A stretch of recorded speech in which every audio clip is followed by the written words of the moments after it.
Welcome to the Slop Farm. Enjoy the video. You start by opening your Gmail account and enabling a map. This lets Outlook sync folders and messages. Once done, check if two-step verification is active. If it is, generate an app password and copy it. Make sure you have the Gmail address ready and whether you will use the app password or your normal password. Now switch to Outlook and choose Add Account. This next step will use IMAP credentials, so keep that password handy as you proceed. You enter your Gmail address in Outlook's Add Account dialog and choose Manual Setup or Advanced Options to pick a map. Then input incoming server IMAP. Gmail, COM with port 993 and SSL, for outgoing use SMTP.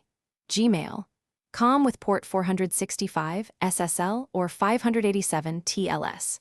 Next, provide the username, full Gmail address, and the password or app password you created. After entering credentials, click Test or Connect to let Outlook authenticate and establish folder sync. This is where sync settings are negotiated. You finish by confirming that Inbox, Sent, and Drafts are syncing and that Gmail labels appear as folders in Outlook. If sync fails, re-enter the app password, double-check IMAP/SMTP servers and ports, and ensure SSL/TLS is enabled.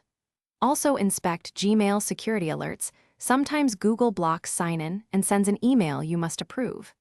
If issues persist, remove and re-add the account in Outlook. This forces a fresh authentication and folder mapping, which resolves most persistent sync problems. Thanks for watching.